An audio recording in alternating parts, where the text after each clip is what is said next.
Beep, beep, beep, beep, beep. I'm getting radio communications. Geno Smith has been traded. Oh my goodness. Wow, this is crazy. But the Las Vegas Raiders have just traded for Geno Smith, and this is going to shake everything up. And it certainly is going to shake up mock drafts, but it's also going to shake up the actual draft as well. So we got to do one. We're going to do 3 rounds, especially since that there was a trade of the 3rd round selection that was formerly from the Jets. Yeah, I think this is going to really be an interesting little mock draft we can do. And maybe we'll throw some trades in there as well, but let's get right into this 3-rounder. Now, we're going to start off pretty basic. And the Tennessee Titans, and when I mean basic, I mean in a good way, because they need an edge rusher. They just released Harold Landry. There's a guy named Abdul Carter on the board. I'm already taking it. I mean, of course, like the dream scenario for the Tennessee Titans is if you can sucker the Giants into coming up and trading with you and giving up a lot of draft capital, like that is the real deal moneymaker, what you're looking to do. If you can do that, the hard line in the sand, no matter what, like grain it out, do what you can. But no matter, like, I would be cool if you just get Abdul Carter at number 1. I have no problem with that. It's a great selection as well. Travis Hunter, you can't go wrong. But with them releasing Harold Landry, go get Abdul Carter and call it a day. For the Cleveland Browns here, it's also, I mean, Travis Hunter would be a great pick. I think this was one that I could really see them going after. But at the end of the day, they need a quarterback. This team, too, is not like out of the ballpark of winning right now. Like, they've got some foundational pieces. Myles Garrett could be on the way out, and we'll understand more when that trade, if that does get done, which right now, who knows? I don't know what the heck's going on in the owner and all those sort of things. But I'm going to go Cam Ward.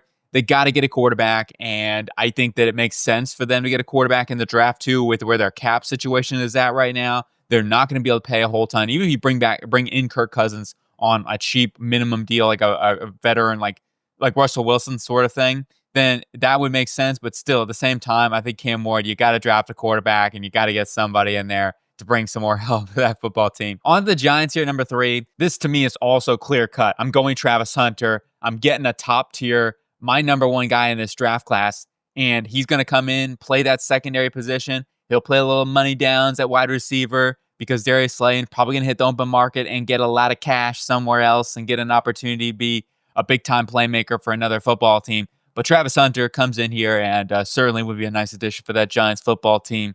And he, like I said, Aaron Rodgers still got something in the tank, right? Maybe. Who knows? And he wants to stick it to the Jets. On to the New England Patriots here, number 4. And New England Patriots, I feel like, are such a toss-up because right now we just don't know. After free agency, New England, we're going to have a lot more clear-cut idea of where they're going to be going. But I say this, I think offensive tackle is the number 1 need no matter what, really. Ultimately, they're going to sign somebody. But at the same time, like, they could still use another tackle. Like, they can use 2 new starting tackles in that room. I'm going to go with Armin Embu, the offensive tackle from Missouri. It is a really tough call because I like Will Campbell a lot. And if you're looking for more of a floor guy, I think Will Campbell's the way to go. And not that Will Campbell is going to be just like a baseline okay guy. Like, he's going to be a good football player. Armin Embu has elite tier upside in my eyes. And he is somebody that plenty enough arm length. The wingspan's good at 82-inch arms. The tape is good as well. And one thing I didn't factor in, especially when I went through, I did a film breakdown Armin Embu, and I think he's got to clean up his hand technique. He did lunge into blocks. And one thing I did note too at Missouri was I felt like he got a lot of chip help, but the talent is there. And he went up against the toughest competition in the SEC and certainly showed that he can hang out there. And if there's one thing I can kind of let you go on, and you look at even guys like Tristan Wirfs coming out, cleaning up some of your hand technique, like that's just something with NFL coaching you're likely to do. As long as he's got a work ethic, which everything screams he does, I think it's a dream pick for them. You get maybe a Rodney Stanley or a Dan Moore, somebody like that in free agency. You build that tackle room. You keep Mike Onwenu inside at right guard, and you're starting to hopefully get some sort of fortress there for Drake May in that offensive line. You got to do it. I think that's the top need no matter what. And then the Jaguars at number 5, also going to go offensive line here. I'm going to go Will Campbell from LSU. And in this case scenario, Will Campbell could slide into guard for this football team. It would be nice because then you have a competition between Walker Little and Will Campbell on who plays inside. And if for injuries, of course, and Will Campbell can stick out a tackle. But Campbell gives you an immediate guy Liam Cohen is going to love on that offensive line with his run blocking ability. And that's another thing the Jacksonville Jaguars have really struggled with for several years now. It's like having good run blockers up on that front right now. Dudes that can get out on the move, can get out in space. Right now on their roster where it's currently at, I mean, you got Ezra Cleveland on that interior that can kind of get on the move. It's like you got Mitch Morse, who retired. At this point in his career, wasn't the most athletic. He was still a really good player. Obviously, Brandon Sheriff is an amazing player as well. Could be a future Hall of Famer, possibly even. It's just, you look at this and you say, who's that guy that can really be the road grader in the run game? I think Will Campbell can add that while also being a good pass protector for them on their front and build a wall for Trevor Lawrence, which has also been a problem. And he's been banged up through his career and been hit a lot. When we go on to the Raiders here at number 6, now that they've got Geno Smith in as their QB, let's go get him. You know, this is a tough one because do they go and get a wide receiver for him in Tetairoa McMillan, or do you go get an elite running back in Ashton Jeanty? Man, it is such a difficult call, but I'm going to stick with Ashton Jeanty. I am a huge fan of I'm a huge fan of McMillan as well. Jeanty, I love running backs, and there's a little bit of bias there, I guess, but Jeanty to me is a top 4 player in this draft class, period, regardless of position. And you're starting to see running back value. It's creeping up now. Jahmyr Gibbs is going to get a monster contract. James Cook is going to get a monster contract. These guys are going to get like $20 million. So getting Ashton Jeanty at number 6 maybe isn't as bad as you think. And with that value of running backs coming back to play, and this offensive line too, they're not bad. And I think that they'll get better and better too. They're still very young on that interior. Then we go on to the Jets here at number 7, which I do want to point out. The Jets now actually have 73, not 92, which was revealed in that Geno Smith trade. So I'm actually pretty excited about that as a Jets fan. So now we have 19 spots higher for their 3rd round selection, which we'll get into in a little bit. But with number 7 overall, it is a real toss-up. Like, Mason Graham is a phenomenal pick. I do it over and over because, hey, I think it'd be an excellent pairing next to Quentin Williams. I still like Leonard Taylor, and I fully believe he'll be involved. And I want to do a different route since we let go of Devontae Adams now, and Justin Fields are really high on. It seems like he may end up being the quarterback, at least for this next season, and given a chance. So let's go make sure we have plenty of playmakers in here. Tetairoa McMillan and Garrett Williams as a 1-2 punch would be excellent. I'll also see them going Tyler Warren. I think that'd be a really fun pick too. But we're going to go Aaron McMillan here from Arizona to be another outside target for Justin Fields. And then he had a nice chemistry too with George Pickens on the outside, so maybe you go get himself a nice target over there on the perimeter. And then we go on to the Carolina Panthers at number 8. It's pass rusher. Oh, did I mention we got to add some pass rush in here? I am going to look for more of a true edge rusher, even though I do like Mason Graham here on the board. I think he is a phenomenal prospect, but we're going to go ahead and take that guy off the edge here, get some speed, get some power. One of the freakiest edge rushers I will add was Shamar Stewart in this entire draft class. So make sure bolster the talent on the defense line. Like, it's clearly top priority for them. Got to add some more help on that defensive line. On the New Orleans Saints, who also could use more help on that defensive line. And that's what we're going to do. I think offense or defensive line, those are probably the top 2 areas that I'm looking at. This is another spot where Tyler Warren could be very much in play. But I'm going to go grab another pass rusher here. And actually, with looking at the board here, I think let's go ahead and see if we can go get a Mikael Williams or a Mike Green here. I'm going to go with Mikael Williams from Georgia. Go get a pass rusher for them since Chase Young, probably on the way out, he's going to get a lot of money. So you pair up Mikael Williams, star pass rusher from Georgia, over with Carl Granderson off the edge. And then you go into the Bears here, number 10, and offensive line or defensive line, same thing. With a lot of these guys in this area, it's offense or defensive line. Like, the both areas, they need to bound up those trenches. So we're going to go add Mason Graham here, the Wolverine, who falls to number 10. I think his floor actually is somewhere right here, Mason Graham. Some teams are going to have issues with his arm length and maybe coming in under 300 pounds, saying a guy, okay, maybe he doesn't have elite speed either. Is he going to be a dominant pass rusher at the next level? The dude just wins consistently. And I just say this, like, don't overthink the tape. The tape is phenomenal with Mason Graham. He's going to be a high-level player. Even if he's just like a Christian Wilkins type of guy, I'm perfectly fine drafting that inside the top 10. And for the Bears, going BPA, always a good area to go after. And then on to the San Francisco 49ers here at number 11. And I still, there's not much changed here. I think it's offensive line or defensive line. Those are the 2 areas. But I do think offensive line is probably the more pressing need that they have to figure out this offseason.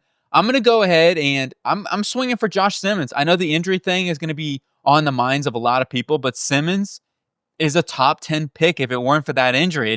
I think he would have been.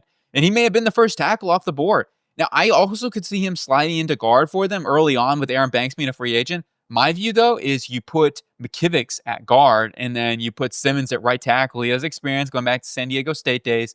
So I feel confident he can play up and down that offensive line for them and add some more help there for that front. On the Cowboys at number 12, and the Dallas Cowboys, I think we're looking at trying to add another weapon Or on the defense side, like if a Mason Graham were to fall here, I think this is Mason Graham's floor. I do not see him making it past here.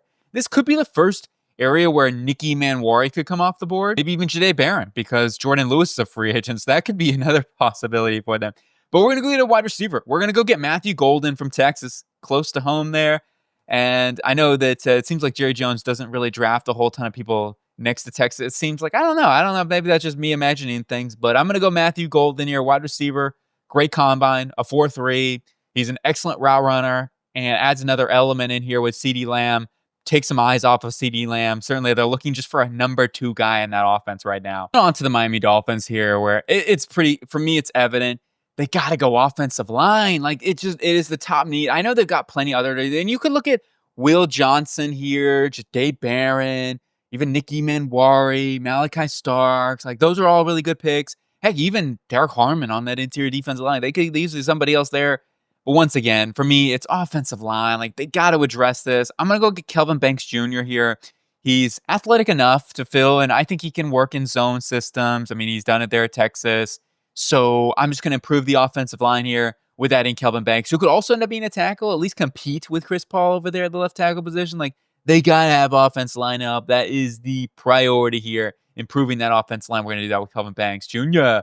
On to the Indianapolis Colts at number 14 overall. It's Tyler Warren, right? Not so fast. I know I go Tyler Warren every single time, and Tyler Warren would be an excellent pick, but I'm not going to pass up for the Colts on getting a true number 1 corner in there. I mean, you can count Kenny Moore as a true number 1 corner. I get that, but he is more of a slot guy, smaller, undersized dude. I want to get somebody who can be more of that physical outside dude. Juju Brents has been injured quite a bit, and while Jalen Jones has stepped up, you got Samuel Warmack, a little bit more undersized. I want to get a true outside perimeter cornerback 1 for this football team, something that they have been looking at for a long period of time. And Will Johnson just kind of falling because of injury and things like that. Still a top 10 player in this class, in my opinion.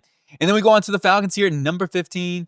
And the Falcons, I've explored with going cornerback, and I could definitely see that, but I still think pass rush is the number 1 need. Let's go snag one of these pass rushers here. I'm going to go get Mike Green. I'm just wondering, will James Pierce Jr. fall a little bit because of the off the field stuff? People, the anger issues. He's punching people off. I know that's Shamar Turner. No, Shamar Turner. I like Shamar Turner as well. I think he is an unbelievable prospect. But Mike Green, let's go get a pass rusher here from Marshall. Then on to the Arizona Cardinals, where they also need pass rush, and it's the number 1 need for this football team. It's been the number 1 need now for several years, going back to Chandler Jones. So I'm not going to let James Pierce Jr. fall that much. I know people are talking about him maybe not even going in the first round, which would be insane. I think Howie Roseman would take him. So let's not let that happen. Even though I love Howie Roseman and great job doing an unbelievable job getting this team together, but let's not let him fall that far. We're going to the Cardinals here, get a top-tier pass rusher for the team. If nothing else, he'll certainly be, if you don't re-sign Baron Browner, then James Pierce Jr. will certainly help you out in that regard.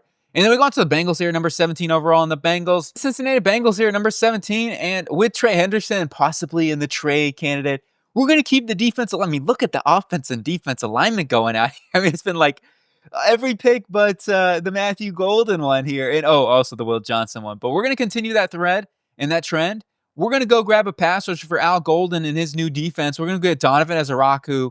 I am a huge Donovan Ezaraku fan.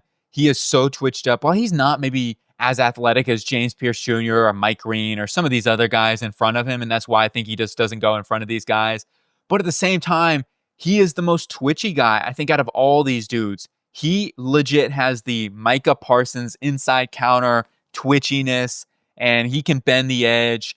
And you look at his 3-cone time was super elite. He has the ability to truly bound and turn the edge there and get another pass rusher in for them if they lose Trey Henderson, which would be a huge loss.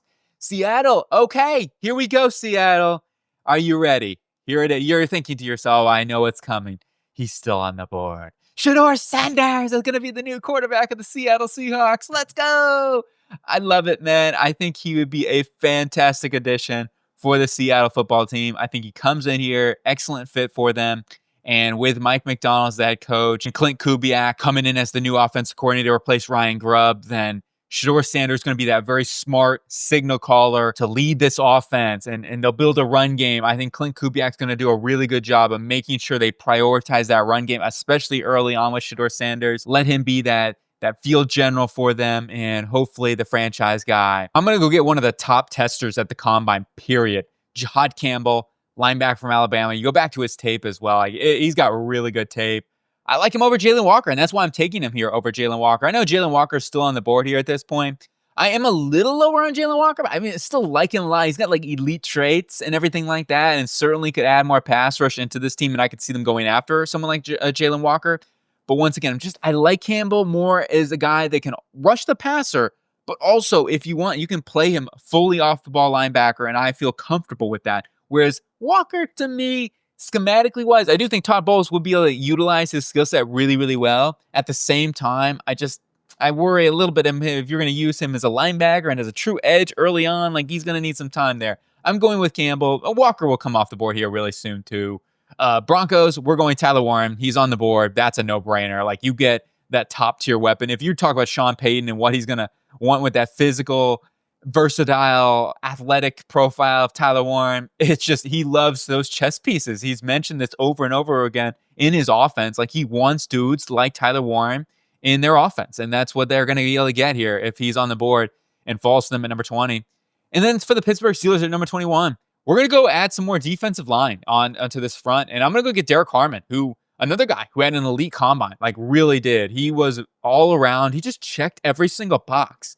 Well, maybe it wasn't as flashy as some of the other guys out there. A 4.95, he was just good in all the drills he did. Like, he was just smooth. And you look on film, he's an explosive guy off the line. He's good at holding the point of attack as a run defender. And this allows Keanu Benton to not always have to play, in a run defense role. Like, you can get him more pass rush. You can move these guys around. Just continue to bolster that front for the Pittsburgh Steelers. We'll figure out the quarterback situation maybe later. I know. I'm not taking Jackson Dart here. And that's not where I'm at right now.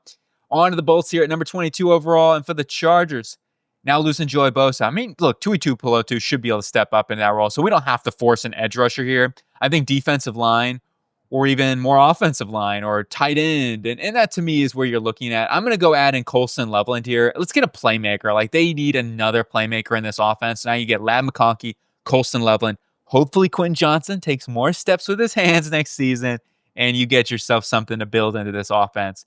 Green Bay Packers here at number 23 overall. This is where we're going to go grab a versatile cornerback prospect, Jahdae Barron, who will end up, if you lose Jair Alexander, well, Jahdae Barron can certainly fill in a multitude of roles for them on that outside. You probably have to bring in a free agent cornerback still, but Valentine can compete as well. Vikings fans, it's time for the Skull chant. Skull, skull, skull, skull. Ooh. And better believe I got something cooking here for the Minnesota Vikings. This is the first trade of this draft. I'm going to have a couple in here mixed in. This one is, look, the Vikings need more draft capital. I mean, you look at their picks. They got 4. It's a little bit pathetic right now. We need to add more draft capital. And a team that is going to have probably the most different roster after free agency, it's going to be the New England Patriots, right? And right here is where we're going to say enough's enough. We got our offensive line under check here with Armin Embu, maybe a free agent signing. Now we're going to go get a number 1 wide receiver. I still think they're going to pick up somebody, whether it's a trade, DK Metcalf, you name it, whatever happens. But at the same time, I have other works in play for that later on. So we'll see. I'm going to trade with a 3rd rounder and a 2nd rounder for the Vikings to come up to 24. It might also take something a little bit later. We'll just throw in like a 7th rounder. Maybe it's a next year pick too. But I think it's a win-win deal for both sides. You move up. What is this? Rough estimates, like 16 picks or so. So you have to give up a 3rd rounder. I think it makes sense. And it's a win. It's a huge win for them because now they get a lot more draft capital to help build that roster because they got plenty of holes. And we can still get a good corner or interior defensive lineman, and that really allows us to get some value in this draft class. And for the for the New England Patriots, I don't know how I got the Steelers out of that one, but for the Patriots, it allows us to go get Luther Burden here from Missouri as that true number 1 playmaker in this offense and somebody that gives you versatility inside and out for Josh McDaniels in this offense. So Luther Burden, going to steal him away from the Houston Texans right here, who I think could have gone after Luther Burden. And we still might go after Emeka Buka here at this point, but adds a top-tier playmaker in for Drake May. And then on to the Houston Texans here, in a multitude of areas to talk about before. I could see them going safety here, like a Nicky Manwar still on the board. I think you could look at offensive line. I do struggle a little bit because it's like you got a lot of youth out there, and that's why I've kind of said I'd prefer maybe you go out into free agency and feel confident could be an upgrade there over Jarrett Patterson or Juice Shrugs or whatever, right? And you got Blake Fisher developing in the wing, so they've thrown resources at it, and you've got some guys in there. But would a Gray's able be an upgrade? Absolutely, and I think that would help them out. So I don't hate that option. It's just I'm still kind of torn between that. I'm gonna go get Walter Nolan here. Something I have not done, I feel like in a long time, is get some help here with a pass rusher on that front who can just bolster that defensive line even more, right? Just continue to build an elite defensive line. It worked for him this season, and you got two superstars off the edge in Daniil Hunter and Will Anderson. Now you got a superstar on that inside for the long haul with Walter Nolan. On to the Los Angeles Rams here at number 26 overall, and the Rams could be a trade candidate here, and that's what we're going to do, actually. Since, remember, they traded up last year in the draft. Let's maybe try to see if we can do a little bit of a pick swap or something to get them up from that late third rounder, because there's some guys I think that they could use to help out their roster in that range. We're going to trade up with the Kansas City Chiefs. They have to find their franchise left tackle / even right tackle of the future. Juwan Taylor, this might be his last year of that he will be a Kansas City Chief. So we're going to trade a pick swap is what we're going to do here. We're going to do, since it's 5 spots, we'll do 66 for 100 is what we'll do. So they have to maneuver. That's like 34 positions from 5 positions. That might be even a little bit of an overvalue, but we're going to make that happen there. The Chiefs drop back a little bit. At the same time, they're moving up for a franchise tackle here, and that guy's going to be Josh Connolly Jr., who I view as a top 15 player in the draft class. And him falling at this point, let's jump in front of the Ravens, right? You don't want them getting him, especially if they lose Rodney Stanley, which they could in free agency still. It would make a lot of sense for them to just go swing, go get that left tackle that I feel confident in. On to the Ravens, who at this point off the board here, and it'll depend on Rodney Stanley and whether or not he is re-signed. No matter what, though, I still think that they need to improve the offensive line. Like, that to me is a top priority that they're going to be looking at. And I'm going to do that here by adding in Gray Zabel from North Dakota State. His versatility is something that if you lose Patrick McCarry, I think they would love that, right? He would literally be their McCarry replacement. You slide him into left guard, he'd be a clear starter right there. And if you have injuries, which you always seem to have injuries on your offensive line, it's hard to keep all 5 up front healthy. It only happens to 2 teams each and every year. So having Zabel with that versatility could even be a swing tackle for them. It just seems like a dream pick for that Baltimore Ravens team. There I go, saying Pittsburgh again. I don't know what it is saying Pittsburgh today. I'm sorry. They're on the mind. On to the Detroit Lions at number 28 overall. And the Detroit Lions, I'm going to go ahead and snag an outside linebacker hybrid player. And with Kelvin Shepard now as the new defensive coordinator, hey, he's been promoted from the linebackers coach. He goes and says, Jalen Walker, this guy, he's fascinating, man. I could use this guy in a lot of different unique packages as a blitzer, as an edge rusher, and even as an off-ball linebacker. I'm doing it. Jalen Walker here. Something I've not done for the Detroit Lions. I don't even know if I picked Jalen Walker at all in this draft cycle for the Detroit Lions. But at this point at the end of the first round, I'm confident taking those traits. And the kid as well. Like, I know he's a hard worker. I've listened to this guy. He seems like a really high motor dude and somebody that's going to come into this culture and fit exactly what Dan Campbell wants. Then we go into the Washington Commanders here, number 29, and I continue to say, offensive line is the top need for this football team. Finding an offensive tackle here is critical. But the way the board's shaking up here, I'm not going to force anything. I'm going to go ahead and just look on the defensive line at another pass rusher, because that's also a pretty big need, and that's the reason why they might end up trading for Myles Garrett. We'll see what happens there.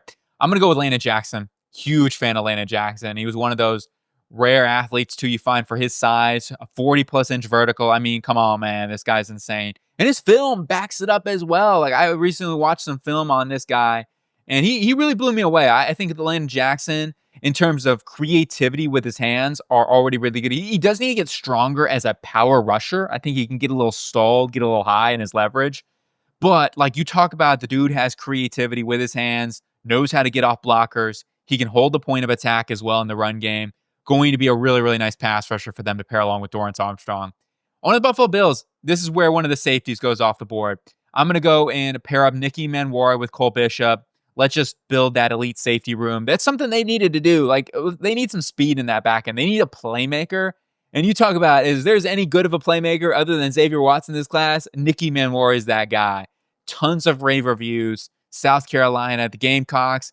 it was through Nicky Manwari a lot of times too on that defense, a little bit of an underrated, throughout the season. And finally he's gotten, with the combine numbers, with the athleticism in the offseason he's finally gotten some more recognition. Well earned. Nicky Manwari is going to be an absolute monster in that back end.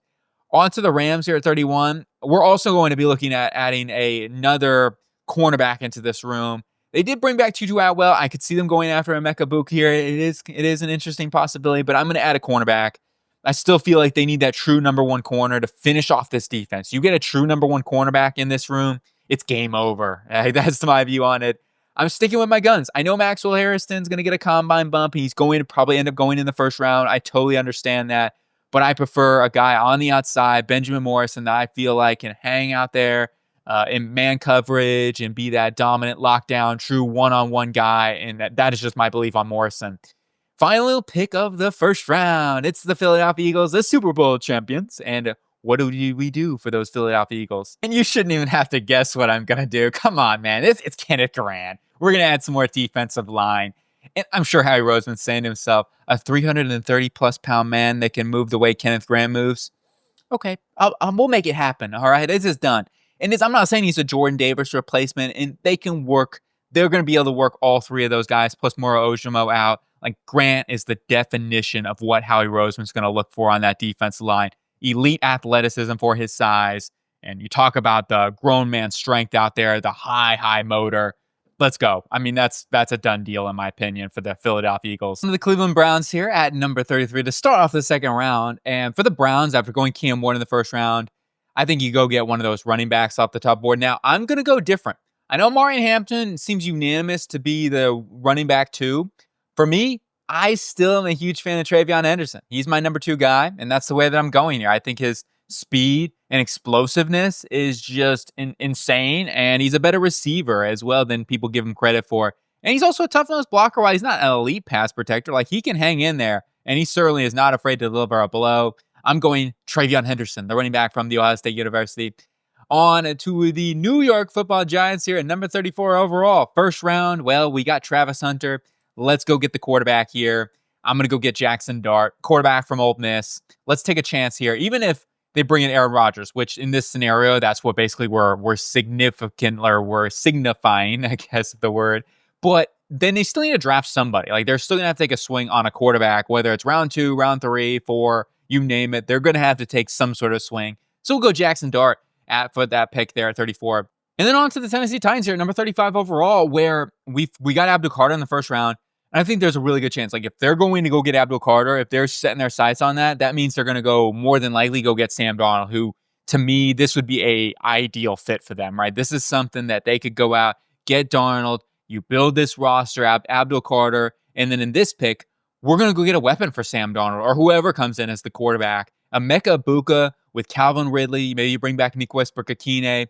That's a really solid group of wide receivers. Chikakonkwo, making sure we got the tools for that quarterback, whether it's Sam Darnold or whoever in free agency. But I really love that fit. I just love it so much, man. You pair him up, put him in that offense with Brian Callahan. One of the Jags here, number 36 overall. We're also going BPA. Malachi Starks is on the board. Easy selection for the Jacksonville Jaguars. So now they really bolster up their secondary with Malachi Starks. We got some offensive line help and Will Campbell in the first round. I mean, that to me that's like the dream draft for the Jaguars, getting offensive line and some cornerback / safety help. And they could bring in a cornerback in free agency too. So I think that in this case scenario, maybe you go out and you pay Carlton Davis or whoever is out there that you think could be available. Javarius Ward, you name it. Go get a veteran quarterback who's been there, done that, and could be an upgrade in that secondary. On to the Las Vegas Raiders. We got Ashton Jeanty. I love it. The Boulder man to pair along with Geno Smith as the quarterback. Let's get defensive help now, though. We need to make sure we're improving the secondary. I'm going to go with Siobhan Revel. Screams, big, tall, athletic, freakazoid for Pete Carroll in that defense. You talk about a scheme fit. This is where his floor fits to me. I think that's kind of Siobhan Revel's floor at this point in the draft, even with coming off the injury. On to Skull. We get to do a double Skull chant today. Oh, we're not done. We're going to get to another Skull chant because remember, this is 3 rounds and we traded back. So now we have a extra pick for them later on down the line too. We got 2 more picks for them. But with this pick here, there's a couple of really interesting plays. I mean, Amari and Hampton's on the board here. Darius Alexander. I got to get a cornerback, though, still. Like, that to me is a huge glaring need that this team still has to address. Maxwell Harrison, this is where the value screams really, really good. So we're going to do it. Especially if they lose Byron Murphy, they got to get somebody in here. Like Harrison, legit, get him on there in that secondary to be a young player that has elite potential for Brian Flores in that defense. And then on to the Chicago Bears, you're number 39 overall, and you look at their roster now with Joe Thuney and Jonah Jackson coming in. It still leaves center as the biggest area that they're going to have to address. And something we can look at getting here very, very soon, but Tyler Booker also would be a nice one. Like, if you draft Tyler Booker, would you move? Who would you play inside? Like, Jonah Jackson, I think, is at his best at the center position. So that would be my only question here. But I still want to make sure we're investing in the offensive line. And that's why I'm going to do that here. And Tyler Booker, who just kind of screams like a Ben Johnson fit as a monster mauler up on that front. Great run blocker. And even if he's a backup for all next season, like, I'm fine. If they stay healthy on that front, I'm cool with that. But more than likely, you're going to use Tyler Booker earlier, sooner rather than later. And Jonah Jackson does have experience playing center now. So if you can work something out there, I know it's a little bit not super clear at this point, saying you maybe ideally want more of a center, but I just feel more confident in going Tyler Booker than reaching at this point. Even though Jarrett Wilson, really good athlete, and could see him going certainly higher than expected, but I prefer going Tyler Booker there, and that's why I did that. On to the New Orleans Saints, NOLA. And we got Mikael Williams in their first round pick. Now, I'm also going to go offensive line here. I'm going to go get Donovan Jackson from The Ohio State University. Clear cut. You got to improve that interior of the offensive line. You got to improve the offensive line in general. But you put Taolesi Fulaga at left tackle, Donovan Jackson at left guard. Hey, you can even have competition there, but I feel like that Taolesi Fulaga could end up sliding back over to right tackle, and then Landon Donovan Jackson could be their left tackle. Like, he has the ability to play left tackle, especially down the stretch, the way he looked. So that could be a little bit of a multitude of picks there, but I feel like if nothing else, you put Jackson at left guard next to Fuaga and Eric McCoy at center. You got Cesar Ruiz at right guard, and hopefully Trevor Penny takes another step hitting year 3 or something like that. But yeah, I think that could be something you build onto that offensive line. And then with the Bears, back on the clock here, we got Mason Graham, Tyler Booker. Let's go add a pass rusher here or a running back. I think those are the two areas. But with the void right now, I mean, I do like Austin Booker, and I think he could end up being a starter for them. I want to make sure we're filling another pass rusher in there. So, yes, they're going to probably bring somebody in free agency. For right now, though, we don't know what we don't know. I'm going to go Nick Gordon, the pass rusher from Texas A&M. Ooh, you get to see the stats there. But, yeah, it is what it is. Let's go improve that defensive line some more. On to the Jets. Oh, yeah, we're rocking it today for the Jets. But at 42, we got their first-round selection in Tetairoa McMillan. Now they need a safety. We got a swing, man. Xavier Watts on the board from Notre Dame. He's going to be that true center field ball locking, dominant presence in the back end. Hopefully a nice add for Aaron Glenn AG in that defensive front. Maybe he could be the Kirby Joseph of their defense. On to the 49ers at 43 overall. First round, we got Josh Simmons. Second round, let's go add in a defensive lineman, Darius Alexander, a beast of a interior pass rusher. Maybe they saw Brandon Fisk and they're getting jealous. They want to say, hey, we're going to do that too this offseason. Darius Alexander has a lot of that upside, man. Cowboys at 44. First round, we got Matthew Golden going with a wide receiver. Second round, we're not done on offense. Oh, we're going all offense today. Amari Hampton, North Carolina running back, a dual threat bell cow running back that's going to come in here, and ultimately him, even if Rico Dowdle's back, they're going to have to add some more firepower in that run room, and Omarion Hampton could be that. The run room, I like that kind of, it's almost like Red Room, but the run room, I'm going to call it the run room from now on. On to the Indianapolis Colts. We didn't go tight end in the first round, remember, we got a corner in Will Johnson, help that secondary. Let's go help the tight end room now. And there's some really good football players still on the board. Mason Taylor, a little bit higher floor, and that's why I'm going to go with him. Elijah Arroyo has more upside. I totally get that with his athleticism. But Mason Taylor, I feel a little bit better about as a day one blocker, too, as an inline guy. He's tried, true, tested. Can get better as a blocker, no doubt, but I feel like he's going to come in there, be a reliable pass catcher, and also a reliable run blocker for this football team that rely on tight ends. On to the Atlanta Falcons at 46. We got Mike Green in the first round. I'm going to try acquiring more draft capital because you look at they've only got 4 picks. They're just like the Minnesota Vikings. And they're going to need to add more here. And that's what we're going to do. So I'm going to trade up actually with the Chargers here. I think that makes a lot of sense. There's a couple of guys that I really like for the Chargers. So let's go find them here. Get them on the board. We're going to give up we'll go 4th rounder and maybe a 5th round pick to give up here. So we do have to move up some of those picks there. But I think it makes sense. And ultimately, it's 7 spots to move up, and we'll force that through for a player in Tyleik Williams, who's still on the board from the Ohio State University. We went after a tight end in Colston Loveland in the first round, so we're going to go a little rivalry here. We got a Wolverine and an Ohio State. Hey, maybe Jim Harbaugh's saying, let's not show any prejudice out here. I also like Ohio State, and we'll go get Tyleik Williams on that interior defensive line, build up those trenches some more. On to the Arizona Cardinals at number 47 overall. We got James Pierce Jr. in the first round, but this is where I got to add some speed on offense. They need some more speed, and that's what we're going to do. We're going to go get Jalen Knoll from Iowa State, the wide receiver. He will be a really nice playmaker who is a good route runner. He's explosive off the line. I think he could play outside and in the slot, and that's fine. Like, he would come right in for Greg Dortch and, plug right in. I think he'd be an excellent pick for the Arizona Cardinals at 47. At number 48, the Miami Dolphins. First round, we got Kelvin Banks Jr. Second round, let's go get some help in the secondary. All right, we got to do that. We got to improve the secondary. They got some voids there. They got to get younger. They got to get cheaper. We're going to go with Azaria Thomas, however you want to say it. I'm going to go ahead and improve that back end, get a outside cornerback to go along with Jalen Ramsey.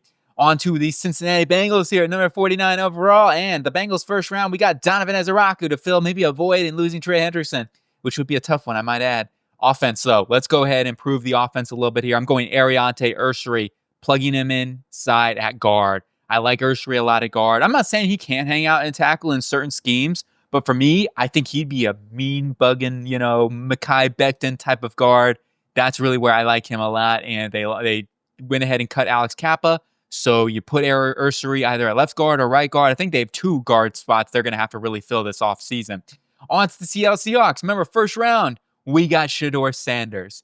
Now, that's an interesting one. But now let's get some offensive line help, right? This is another area that they've got to improve. They've got to make sure that they're building those trenches some more. So we're going to I'm going to go in and add Jonas Savaiinaea in here, who can play one of those guard spots, is my opinion. Or Tate Ratledge would be a nice one. There's a lot of good offensive linemen still available on that interior. But Savaiinaea is also a guy that I think can play swing tackle for them.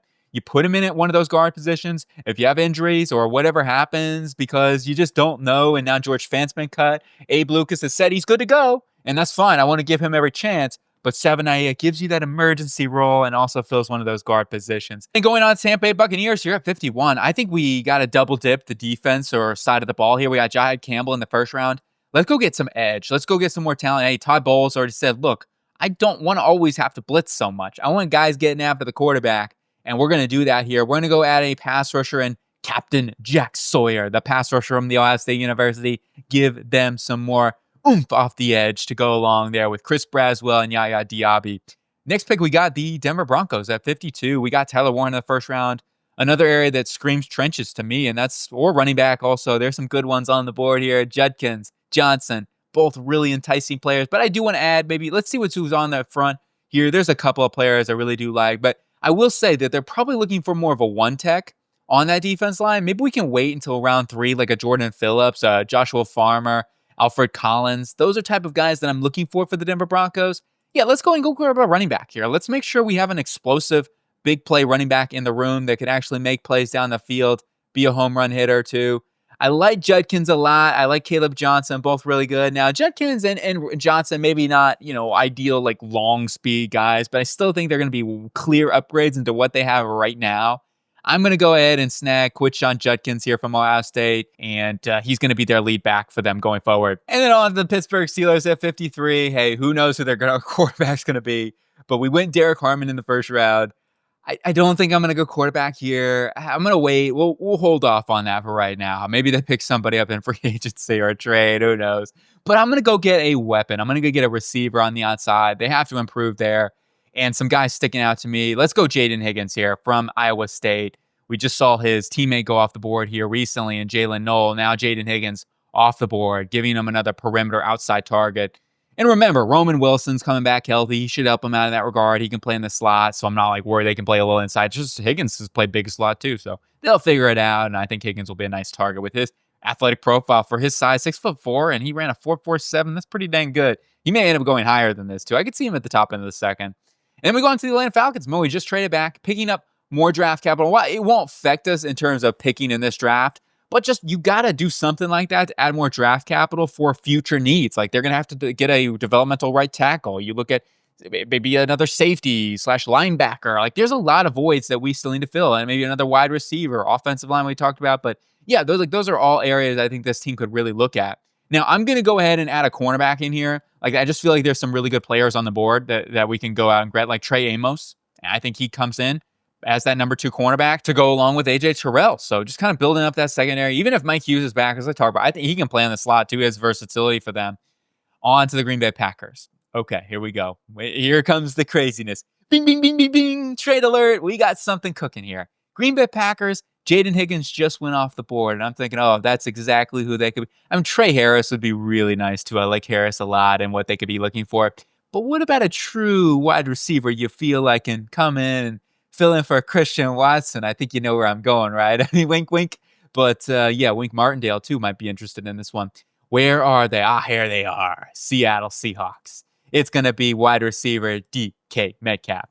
He does want to go to a contender, and this is a contender right here for him. So we're going to give up a second rounder straight up for DK Metcalf. I think it's fair. He's still in the prime of his career. DK Metcalf, still another 4 years. He's a high-end athlete. I don't see him regressing anytime soon. And let's kick him over here to the Green Bay Packers. Seattle now receives this pick. So they went and Shedeur Sanders. We got Jonas Savanaia. And with this pick now, I'm going to go grab another pass rusher because they did let go of Draymond Jones. And also, they're still trying to restructure Uchenna Nwosu, get that contract down, which would be really, really nice.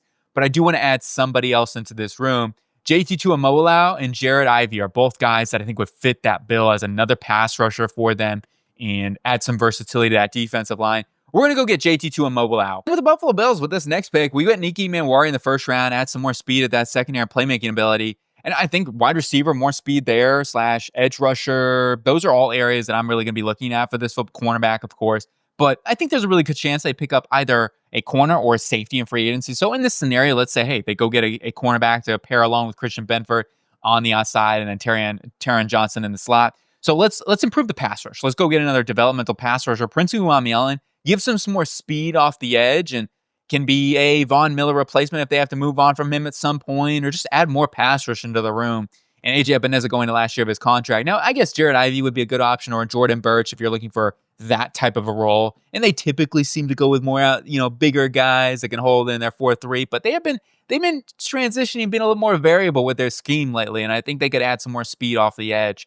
Then we went to the Carolina Panthers. We went Shamar Stewart in the first round. Second round, let's go ahead and improve the back end some more here. Cornerback, safety. Those are the two areas that I'm really looking to improve here. And there's some good football players on the board. I'm going to go snag the crazy athletic Darian Porter. Very raw in that regard, but the athleticism, it's going to be hard for him to fail with that type of athleticism. And as long as he's ready to go and willing to learn and get better, yeah, he's going to be an interesting ad for whoever drafts him. He's a bit of an older prospect, but I'm not super worried about that. It was just his first year starting too and showing off the skills and stuff like that. But I think he's a guy with a sky-high ceiling.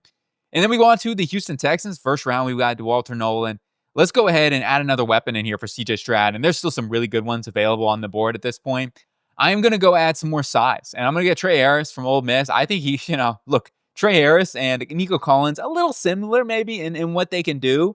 At the same time, I'm okay having 2 Nico Collins in there. I don't have a problem with that. Trey Harris is so good. I think he's a little underrated in this draft class in general. If it weren't maybe for the injury, there's some injury concerns out there. You got to get the medical checks off, but he is a good athlete, especially for his size. Like, he can move as well. He can win on those quick slants. He's really good off the line. So why not add another wide receiver and add more depth into the room? Then we go out to the Baltimore Ravens at 59, and the Ravens got Gray Zabel in the first round. This is where I want to add some more pass rush on that defensive line. Like, they need to make sure that they're juicifying that interior. I'm going to get Shamar Turner from Texas A&M. This is a guy that I know he plays a little vicious. There's going to be some flags called possibly on Shamar Turner. Just don't be punching people in the groin or nothing like that. But he is a guy that brings the boom on that defense line. He is a crazy athlete. He can play off the edge literally. So he can play up and down that front for Baltimore, and clearly going to add some much needed more pass rush than besides Nnamdi Madubuike on that line and Travis Jones. Then we go on to the Detroit Lions. First round, we got Jalen Walker, a little bit of a different move, right? Second round, let's continue to improve the trenches. Let's add a guard into this offensive line.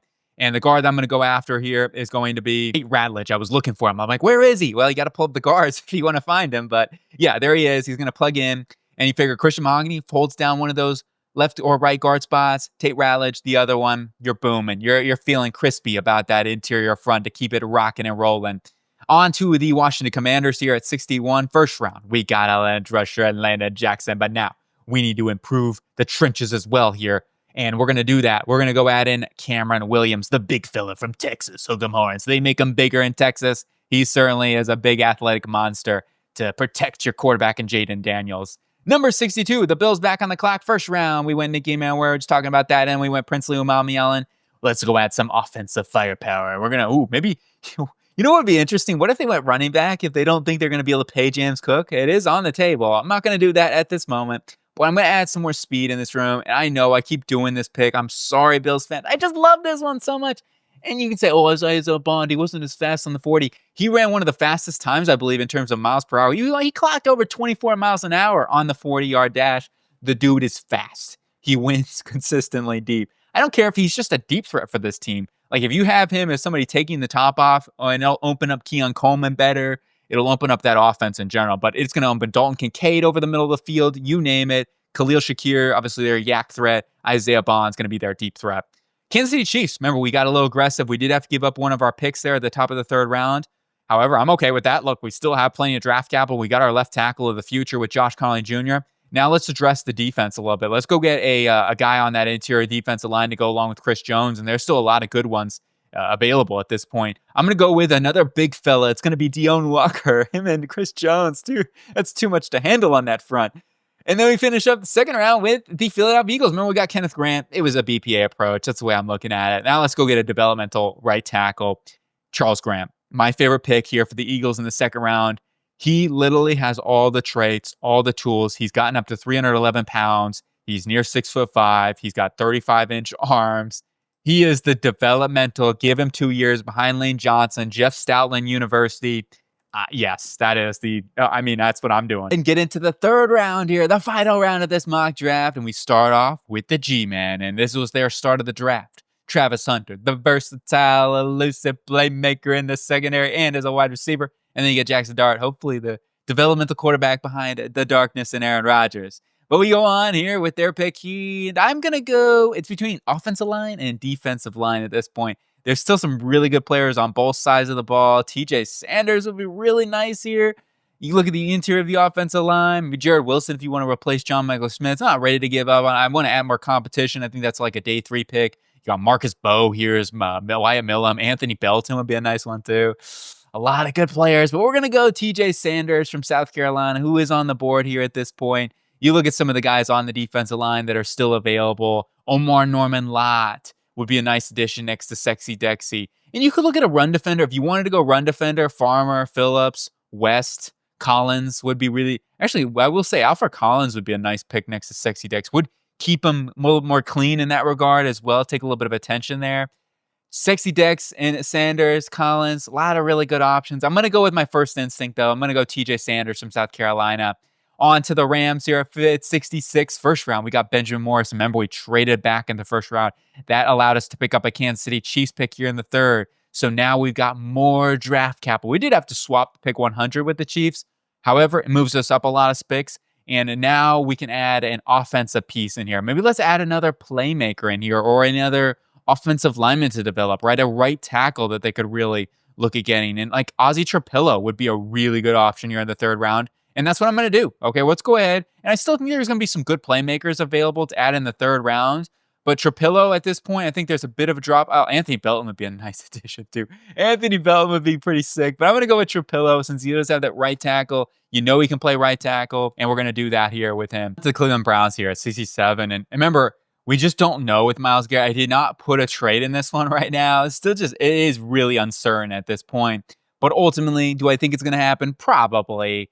I'm going to go and add a pass rusher in here. We got Henderson. We got Cam Ward. Let's get some defensive help here. Cornerback could be another area that this team could look at for sure in this range in the third round because, hey, Martin Emerson took a step back. Greg Newsome took a bit of a step back as well this season. So they're going to have to look at the secondary, whether it's free agency or the draft. I'm going to go pass rusher, though, here. I do want to add somebody else in here with Isaiah McGuire just in case. And if that were the case, then they're probably going to draft somebody like in the first round with that pick that they trade Myles Garrett with or something like that. They'll get a pass rusher early. And with the players on the board, too, there's still some really good football players. Jared Ivey, Brendan Switson. You go down the board, Hosea Stewart, Kyle Kennard, Jordan Burch, all really good prospects in this range. I'm going to go with Jared Ivey.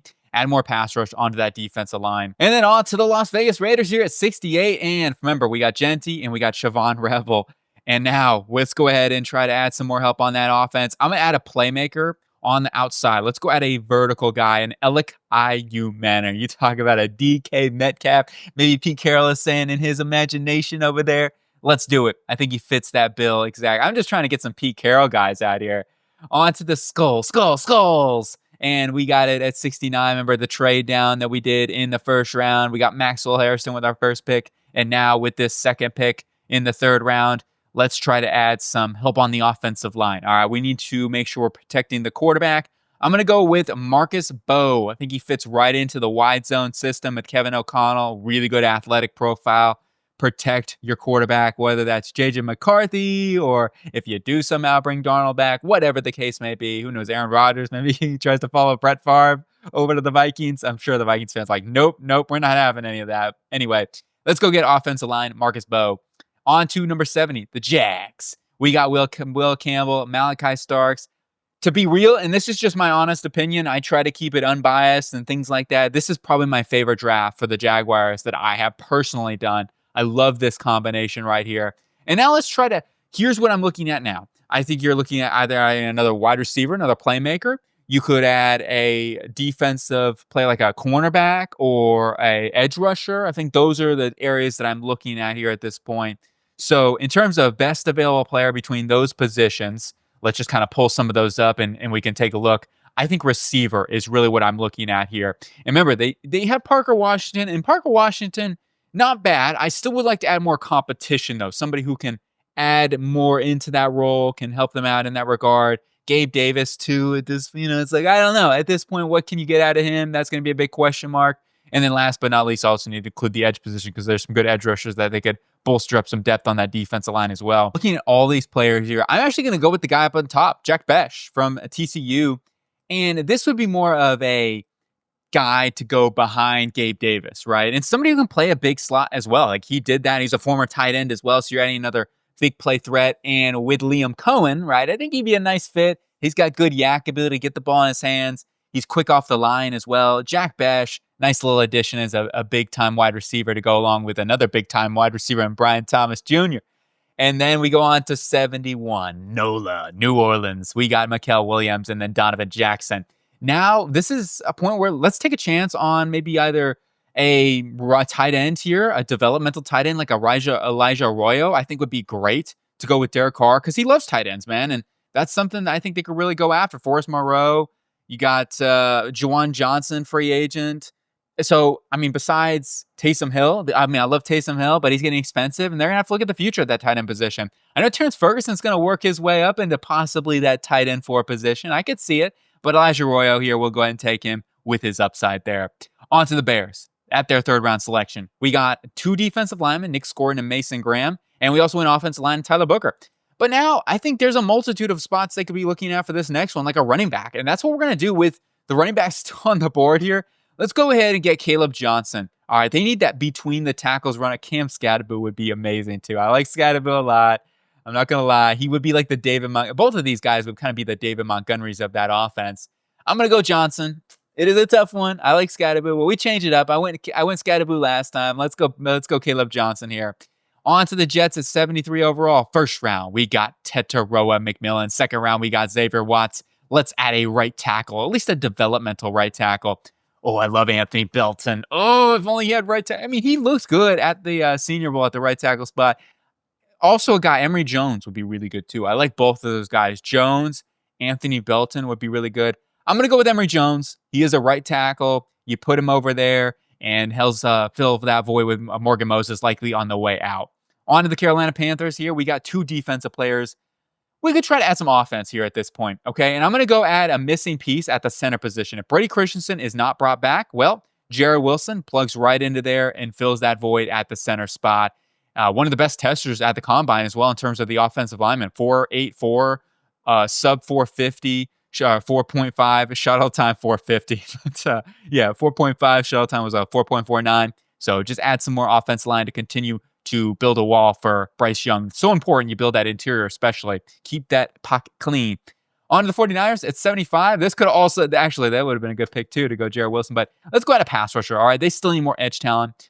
And Leonard Floyd going to last year of his deal, same thing with Yetur Gross-Matos. So we're going to add in, let's go with Jordan Burch here. I like Jordan Burch a lot. I think he is a really, really athletic guy. He's come down to in weight a little bit and would add another physical presence to go along with Nick Bosa on the edge. Then we go on to the Cowboys, and we went 2 offensive players. So let's really try to, I mean, offensive line still could be something they look at, but maybe they fill that in free agency after losing Zach Martin. But I'm going to go ahead and look in the defense side of the ball. And I'm going to try to add in either a safety or even a hybrid player, somebody that can play a little bit in the slot too, possibly. If you lose Jordan Lewis, that could be an area they look at. Defensive tackle is also spot. But with Osa Digizua back, they could look at a nose tackle here with Alfred Collins. Would be a really good pick too for them. But it's like if they're trying to get a day one impact in terms of run defense, it probably would be better to get somebody in free agency in that regard. So that's why I'm going to go ahead and draft a safety here. Let's add somebody in the back end. I'm going to go with Kevin Winston Jr. On to the New England Patriots, or should I say the New England Tigers? We got 2 Tigers over here with Armin Embu and Luther Burden III.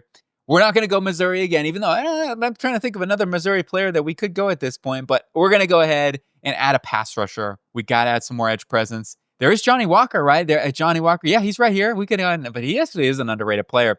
I'm going to go get Brendan Switson from LSU. Really powerful rusher with good hands. Like, he knows how to get off blocks. And while he's not the most bendy guy out there or explosive, like, he's got an explosive burst and he's going to add some more juice off the edge, which is what they need. Then we go on to the Arizona Cardinals, where we got James Pierce Jr. and Jalen Noel. Now I think I'm going to look at adding some more youth on that interior of the defensive line. Alfred Collins sticks out to me as a guy that's going to be a really strong, at the point of attack, 1-0 shade type of dude that they need, right? I mean, you've got some dudes like Roy Lopez.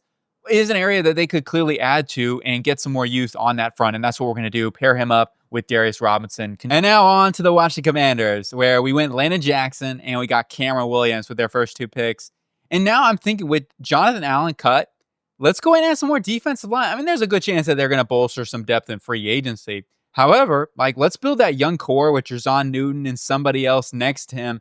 And that's what I'm going to do here. I'm going to go add in, let's go with, we'll add in a tough-nosed guy here, Jordan Phillips, who's rocked up to the gills, can be a really good run-defending guy. You pair him up with Jerzon Newton for the future, and that's kind of your 1-2 punch going forward. I think there'd be a nice little wrecking ball machine into that defensive line and continue to bolster those trenches for the Commanders. I'm curious to see what they're going to do actually with that one. But on to the Indianapolis Colts here at number 80. And with their first pick, we got Will Johnson. We got Mason Taylor. Now let's add some more help on, I think we got to look at either going safety, or we could look at, I mean, this should be okay as long as they bring back Julian Blackman. Linebacker to me sticking out as a clear void, and that's what I'm going to be looking at, especially with some of the linebackers still available right now. There's some good ones. I do want to go with a coverage guy. I'm really high on Barrett Carter. Jeffrey Bass is also really nice. And Chris Paul's really good. I've been going Chris Paul. I think he makes so much sense in terms of the type of linebacker that they need. Paul, Besa, or Carter. Like, one of those guys. Schwessinger's not bad either. But I'm going to go with Chris Paul here to be a coverage player for them. We go on to the Cincinnati Bengals here. To me, this is a clear need. We got to go improve the secondary. And that's what we're going to do right here. A lot of good players still on the board. I'm going to go with Andrew Makuba from Texas, a safety that's going to be that ball-hawking, playmaking dude in the back end that they need. They need a turnover machine over there. They're hoping to get it with Geno Stone. Maybe he has a bounce-back year this season. He did play it better at the end of the season. No matter what, though, let's improve that back end. We go on to the Seattle Seahawks, who have had some fun here so far with a lot of draft picks, but now we've got to continue this trend. Let's build some more talent on this roster. I'm going to go snag an athletic linebacker from Mike McDonald in that defensive line, Barrett Carter from Clemson. Super athlete, man. He really is. He needs a little bit of developmental time, still getting, he's not going to take on blockers at a high level, but he actually, he is willing to go into the trash. I love how, though, he plays the game. And the athletic profiles I was mentioned, this guy could literally be a slot corner if you wanted him to. On to the Tampa Bay Buccaneers here. Now in the 3rd round, we've gone double defense. And maybe they get a cornerback in free agency to fill some void and some depth there, possibly. But let's go ahead and go on the, oh, actually, no, there's a player right here sticking to me that I don't even need to look at the wide receiving room. We could just in case, because there's still some really fun options here. I'm going to go with Xavier Restrepo. And he plugs right into the slot for them. And McMillan showed he can play on the outside, no problem. Restrepo in the slot and Mike Evans on the outside. That's just, you got an elite core of wide receivers. And that'd be tough to lose Chris Godwin. I know he wants to come back. We'll see financially if they're able to do that or not. It's just going to be a little tricky. It's going to come down to the money. On to the Denver Broncos, and at 84 overall, and where we did in the first and the second round, we got 2 offensive pieces. Let's go get that big hog molly on the defense. If you lose DJ Jones, you need a nice run defender. Let's go add one here. There's a couple of good players available. I'm not going to force my hand. I am much higher on Omar Norman-Lott, and they could use just another guy on that defensive front. And it's not like that I feel like Malcolm Roach can't play there. He's strong. He can certainly be a starter for them going into next season. Let's go get Omar Norman-Lott on that defense line. He is BPA in my eyes. I'm not going to force anything there. He's going to help that defensive line out with Zach Allen. Okay, Pittsburgh, we're going quarterback. I'm taking that chance. This is where Milroe, his value, I'm screaming for it.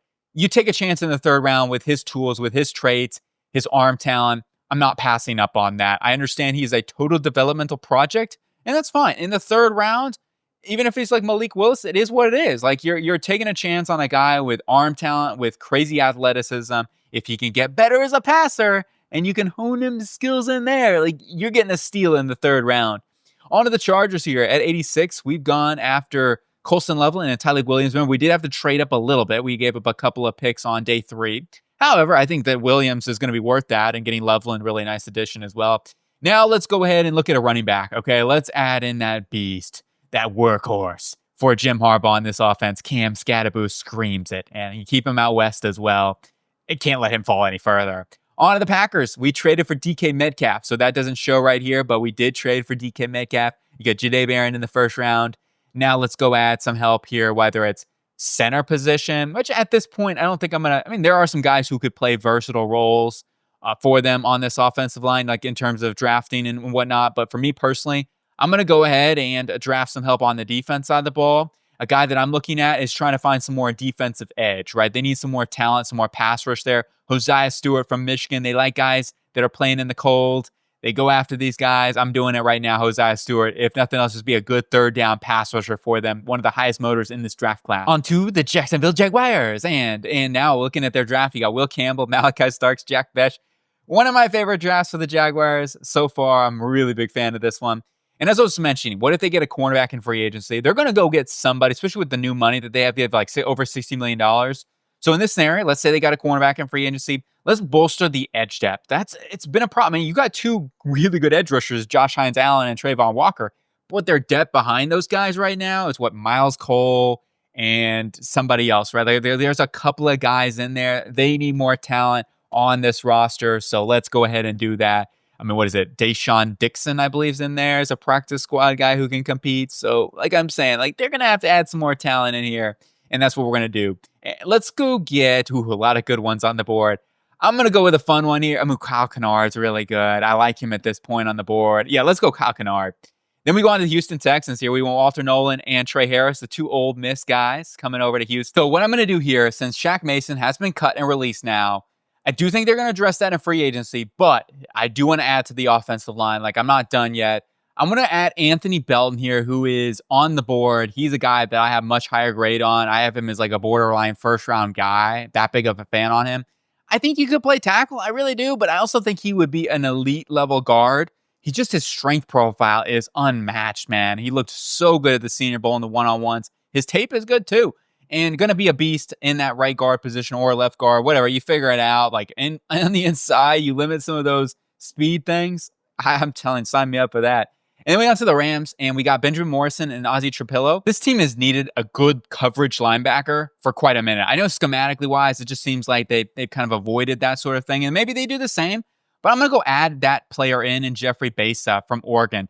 Gives you a lot more coverage ability. As a former safety, too, he's going to come in there and really help them out, especially in that coverage role next to Omar Spites. And then on to the Baltimore Ravens here at 91. And with their first 2 picks, we got Gray Zabel and Shamar Turner, both trench players. I think now I want to look at adding another secondary player in here, whether it's a cornerback or a safety, both areas we could look at. I mean, I go safety all the time. Let's say they fill that void in free agency, which is definitely possible. Let's go and add a cornerback because that could be another area that this team looks at. A guy that I like a lot here is still on the board, Quincy Riley from Louisville. He's a guy that I really think could be a plug-and-play starter for whoever drafts him. And you pair him on, I think it's a good combination. You got Marlon Humphrey, Nate Wiggins, and now Quincy Riley. You can handle a little bit of everything that the teams throw at you. And Riley looks great in the Senior Bowl one-on-ones. He's a super sticky covered corner. He's got fluid hips.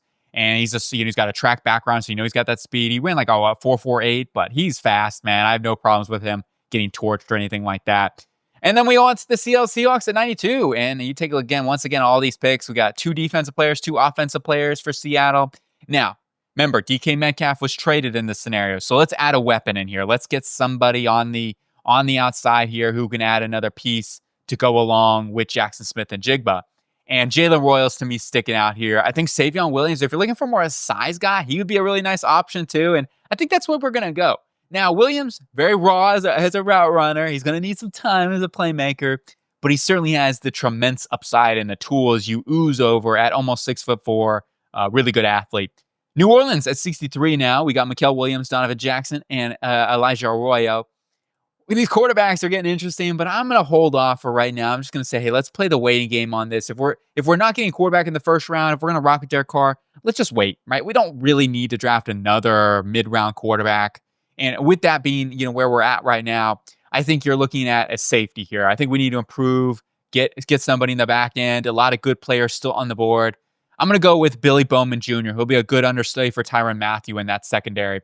Cleveland now is on the clock. We got Cam Ward, we got Travion Anderson, and Jared Ivey. Let's go and get a developmental tight end. Terrence Ferguson at this value makes too much sense to me. And with David Njoku going into last year of his contract, I do think it makes sense to get a good developing tight end for the team. And he had the best combine at the tight end position that we're testing out there. He looked really good in the drills and certainly going to add a good, solid tight end number 2. And then we got into the Kansas City Chiefs, where they got Josh Conley Jr. in a trade up, and then Deone Walker with their second-round selection. And with this next pick here, I think that I really am sold on either a running back or either adding another secondary piece into them. They need depth in their secondary. A guy that's really sticking out to me would be Jacob Parrish. Somebody that would give them a little bit better slot coverage corner ability. I mean, I like Jamari Connor. He's kind of like a hybrid dude, can play a little safety, can play in the box, can play in the slot. And that role is still going to be definite for the Chiefs and what they're looking for. But Parrish allows it so it's like McDuffie can play on the outside with Jalen Watson, and that's a good duo there. And then Jacob Parrish can play as a dime cover man, as a slot guy who's got really good coverage ability, really sticky. And I just like that combination. Then we go on to the Eagles here at 96 overall. We went Kenneth Grant and Charles Grant, the 2 Grants. I didn't even notice that. Maybe we'll get Hugh Grant next.